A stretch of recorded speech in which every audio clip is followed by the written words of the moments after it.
This is our School of Archaeology and Ancient History's training excavation. We're going to be coming to Bradgate Park over the next 5 years to undertake a series of excavations to understand the hidden history of the park. At the same time, we're also providing a training opportunity for our students to learn how to become archaeologists.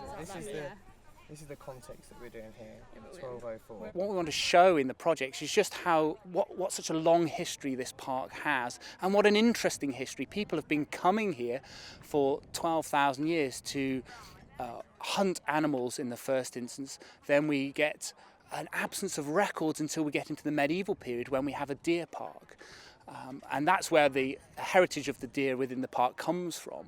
And then, of course, we get the expansion of the park, the building of the house, which becomes the childhood home and birthplace of Lady Jane Grey, and then a continued use of the park throughout the 18th and 19th century. So we're hoping to show all of that history and to kind of reveal those gaps. There's a big gap in our knowledge between what happened 12,000 years ago in the medieval period, for example, where we know nothing at the moment. So we're hoping to fill and tell that long-term story. So you're coming down into... Oh, yeah, it is. Wow, okay. This is brilliant. I mean, I'm from Leicester, so the fact that I'm digging in Bradgate Park is just brilliant for me because I've come here so many times as a kid, and so it's unreal almost, and the fact that we're learning more about the history, it's just incredible. It feels weird because normally I haven't done anything like this, but now I feel like I'm actually creating history kind of. It's really great being part of this massive project because we're actually the first group to be excavating here, and no one else ever had got permission.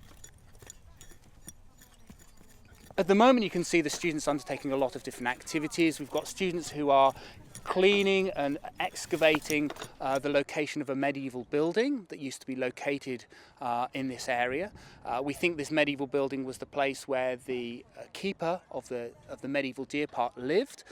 It could have also been a royal hunting lodge. At the moment we're very early. We've only been digging for 3 days, but they're starting to get some really interesting archaeology and starting to get some finds coming out that tell us about the lives of the people that were living here.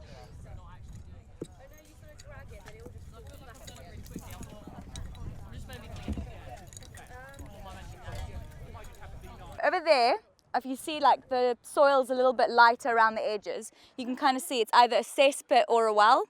And we actually have some metal in there, that's why we've tagged it off. We're not too sure what it is, but it didn't come off in the topsoil, so we're pretty sure it's much deeper and it's probably more interesting and probably to do with the time period. So we're really excited for it actually. We're scraping back the archaeology and we found a wall here, which is part of the house, hopefully. And it's just interesting. We're learning about the history of Bradgate and Leicester, and hopefully we'll learn more. It's a bit of hard work at the moment, but hopefully it'll pay off and we'll find some interesting things. We're hoping to understand the development of the house. Obviously the house was occupied on and off for 250 years, and the period of Lady Jane Grey is only one aspect of that. So we're hoping to look at the sort of life and times of the Greys and the other people living within the complex. There aren't any bridges or anything? No. Currently we're just finding the sort of day-to-day artefacts like pottery and animal bone, but that in itself is really important for us to understand the actual lifestyles of the people that were living here. It's not just about the sort of really fantastical finds. About 2 centimetres, a tiny bit that way.